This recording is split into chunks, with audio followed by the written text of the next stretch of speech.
श्रीगुरुभ्यो नमः। हरि ओम्। आदित्याय च सोमाय मंगलाय बुधाय च गुरुशुक्रशनैभ्यश्च राहवे केतवे नमः। మనకి రాశి ఫలములు, ఈ రాశి ఫలాలకు వచ్చేస్తే మన పరిస్థితి ఎట్లా ఉంటుంది ఏంటి, అసలు ఈ నెల గత నెల కంటే కూడా ఈ నెల బాగుందా బాలేదా, గత నెల పడ్డట్టు లేదా గత సంవత్సరం పడ్డట్టు ఇబ్బందులు పడతామా, ఇటువంటివన్నీ కూడాను మనకి ఆలోచన వస్తూ ఉంటుంది.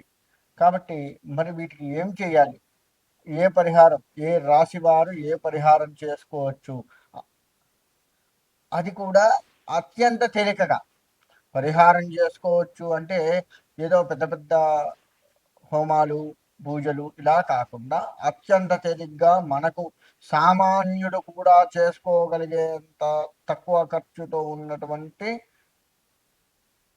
పరిహారాలు ఎట్లా చేసుకోవచ్చు ఏమిటి, అవన్నీ కూడా మనం ఇప్పుడు తెలుసుకుంటూ ఉన్నాం. ఎందుకంటే ఈ పరిహారాలు ఎందుకు చేసుకోవాలి అంటే, పరిహారాలు చేసుకోవటం వల్ల మనకి వచ్చేటువంటి లాభం ఏదైతే ఉందో దానికి సుఖంగా అనుభవించేటట్టుగా ఉంటుంది. ఒకవేళ రాసుల్లో మనకి చెడు తగులుతుంది, చెడు కూడా ఏమన్నా సూచిస్తే ఆ చెడుని తప్పించుకోవచ్చు. అందుకోసం పరిహారాలు చేసుకోవాలి. అంతేకాని ఇవన్నీ ఉత్తది, ఇవన్నీ చాదస్తం అని కనుక ఎవ్వరు వదిలిపెట్టినా సరే వారు ఆ కష్టాన్ని అనుభవిస్తూ బాధపడాల్సి వస్తుంది. అలా కాకుండా మనం భగవత్ ప్రీతిగా ఏ రాశి వారు ఆ రాశికి సంబంధించిన పరిహారాలని కనుక చేసుకుంటూ చక్కగా, మనకు ఇప్పుడు ముందే చెప్పుకుంటున్నాం కదా మనము ఎట్లా ఉంటుంది ఏంటి అని, సుఖాన్ని వస్తే అక్కడ దాచిపెట్టుకుంటూ, అంటే మనకి ఏదైనా లాభం వచ్చేది ఉందనుకోండి, పైసా లాభం వచ్చేది ఉంటే దాన్ని ఎంతవరకు ఖర్చు పెట్టాలి, ఎంతవరకు దాచిపెట్టుకోవాలి చూసుకుంటూ, రాబోయే కష్టానికి ఇది దోహదపడేటట్లుగా మనము మన జీవితాన్ని బ్యాలెన్స్ చేసుకోవచ్చు అనమాట. ఆ విధముగా మనం ఈ యొక్క పరిహారాలకి, రాశి ఫలాలు, అసలు ఈ జాతకాలు తెలుసుకోవటము, రాశి ఫలాలు తెలుసుకోవడం, ఇవన్నీ కూడా అందుకే ఉన్నాయి. రాబోయే కష్టాన్ని కొంత ముందుగా తెలుసుకొని దానికి సంబంధించి జాగ్రత్త పడటం కోసమే ఈ రాశి ఫలాలు ఇవి ఉన్నాయి. ఇది ఇందులో అందరివి ఉంటాయి. అంటే ఉద్యోగస్తులు ఉంటుంది, వ్యవసాయం ఉంటుంది, చదువుకునే వాళ్ళకు ఉంటుంది. ఇలా అన్ని రంగాల వాళ్ళు కూడాను ఎలా జీవించాలి, చదువుకునే వాళ్ళకి నష్టం ఏంటండి అంటే గుర్తుండకపోవడం చదివింది.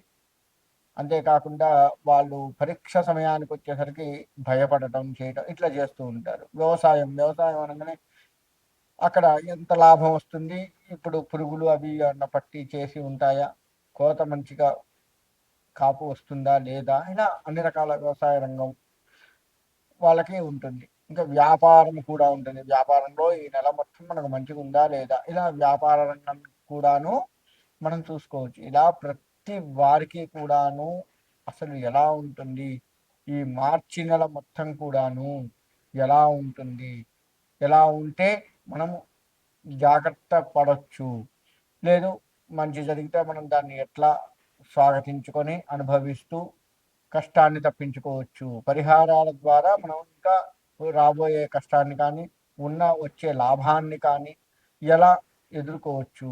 లాభాన్ని ఎదుర్కోవటం ఏంటండి అంటారేమో, లాభం ఒక్కసారి వచ్చినా కానీ మనం తట్టుకోలేము. గుర్తుపెట్టుకోండి, లాభం అనేది క్రమేపీ వస్తూ మనల్ని ఉద్ధరించాలి, కానీ ఒకేసారి వచ్చి పడదనుకోండి ఏం చెయ్యాలో కూడా తెలియదు. చాలా మానసికమైన భయం ఏర్పడుతుంది. కాబట్టి లాభాన్ని తట్టుకోవడం కూడా కష్టమే.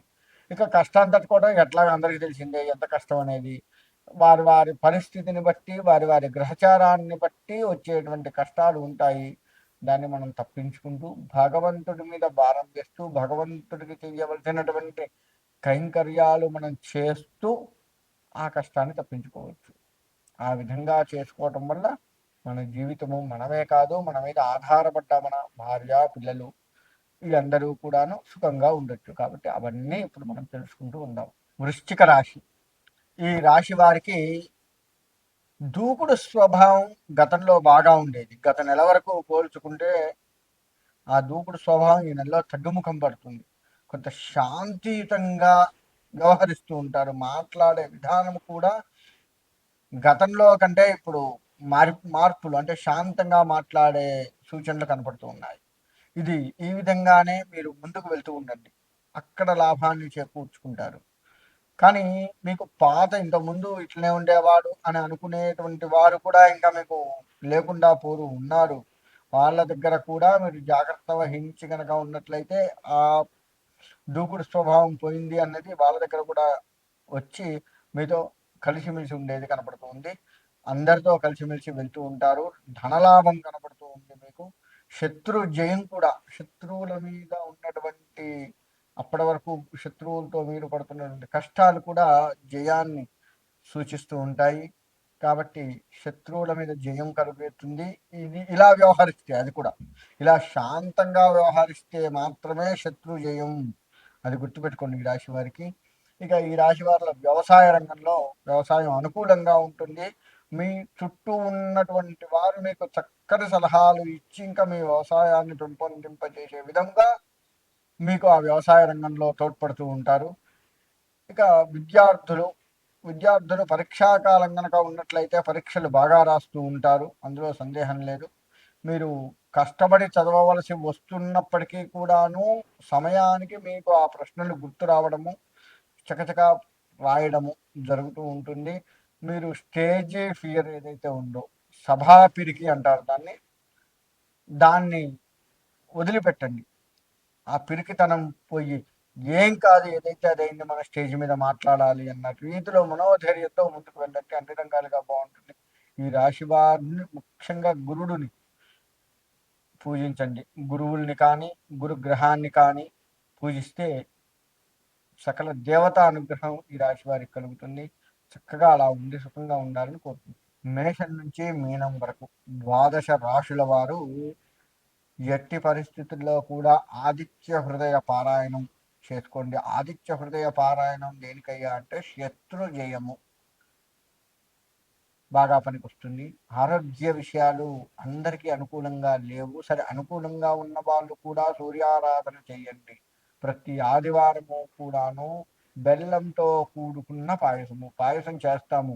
ఆవు పాలతో అన్నం ఉడికించి చక్కగా బెల్లము వేయండి, అంతేకాని పంచదార వేయద్దు. బెల్లము వేసి సూర్యుడికి, ప్రత్యక్ష నారాయణుడు మనకు కనపడుతూ ఉంటాడు, సూర్య భగవానుడు ప్రత్యక్షంగా సూర్యుడికి నివేదన పెట్టండి. పెట్టి దాన్ని మనం స్వీకరించినట్లయితే బెల్లం పాయసం 4 వారాలు 5 వారాలు ఎన్ని వస్తే అన్ని వారాలు ప్రతి ఆదివారము కూడా తలస్నానం చేసి సూర్యుడికి నమస్కారం చేసుకొని ఆ పాయసాన్ని నివేదించినట్లయితే 12 రాశుల వారికి కూడాను ఆరోగ్యం పట్ల కాస్త అనుకూలంగా ఉండే సూచనలు కనపడుతూ ఉన్నాయి. కాబట్టి నేను చెప్పిన ఈ పరిహారాలు పాటిస్తూ ఉండండి. ఆదిత్యాయ చ సోమాయ మంగళాయ బుధాయ చ గురు శుక్ర శనేభ్యశ్చ రాహువే కేతవే నమః.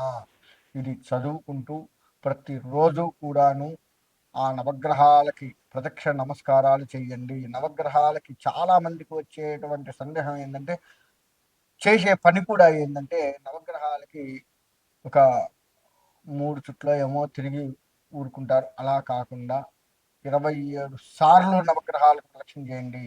ఒక్కొక్క గ్రహానికి 3 సార్ల చొప్పున 9 గ్రహాలు ఉన్నాయి. 9 ఇంటూ 3 లెక్క వేసుకోండి, 27 వస్తుంది. 27 ప్రదక్షిణాలు నవగ్రహాలకు చేయండి. అప్పుడే మీరు, ఎందుకంటే అట్లా ఎందుకు చెప్తున్నా అంటే, మనం ఏ దేవత గుడికి వెళ్ళినా గుర్తుపెట్టుకోండి, 3, 5 ఇలా ప్రదక్షిణాలు చేస్తాం. 3 కానీ 5 కానీ 11 కానీ 21 కానీ 41 కానీ 108 కానీ ఇలా పెంచుకుంటూ పోతూ ఉంటాం. కానీ నవగ్రహాల దగ్గరకు వచ్చేసరికి ఓ 3 ప్రదక్షిణాలు చేసి కూర్చుంటారు, లేదు 9 ప్రదక్షిణాలు చేసి కూర్చుంటారు. అంటే వాళ్ళకేమో ఒక్కొక్కటే ప్రదక్షిణ చేస్తాం.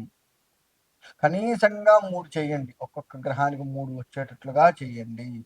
అలా చేసుకున్నట్లయితే ఆ నవగ్రహ అనుగ్రహం కలుగుతూ ఉంటుంది. కాబట్టి ప్రతి వారు కూడా నేను చెప్పినటువంటి ఈ ఆదిత్యాయ చ సోమాయ మంగళాయ బుధాయ చ గురు శుక్రనేభ్యశ్చ రాహవే కేతవే నమః అనే మంత్రాన్ని చదువుకుంటూ నవగ్రహ ప్రదక్షిణ చేస్తూ మీరు ఏ దేవాలయానికి వెళ్ళారో ఆ దేవాలయ ప్రధాన దేవత, శివుడి గుడిలో నవగ్రహాలు ఉంటే శివుడికి మనస్ఫూర్తిగా నమస్కారం చేసుకోండి. అమ్మవారి గుడిలో ఉంటే అమ్మవారికి మనస్ఫూర్తిగా, ఆంజనేయ స్వామి అయితే ఆంజనేయ స్వామికి మనస్ఫూర్తిగా, ఇలా ప్రధాన దేవతకు నమస్కారం చేసుకున్న తర్వాత నవగ్రహాలకు నమస్కారం చేసుకొని ప్రదక్షిణాలు చేసుకొని మళ్ళీ ప్రధాన దేవతకు ప్రదక్షిణ నమస్కారాలు చేయండి. ఈ విధంగా చేస్తే చాలా బాగుంటుంది. కాబట్టి 12 రాశులు కూడా మీకు అనుకూలత ఉండాలి అంటే మాత్రం ఈ విధంగా చేసుకోండి. మీకు నవగ్రహ అనుగ్రహం కలిగి సుఖంగా ఉంటారు. స్వస్తి.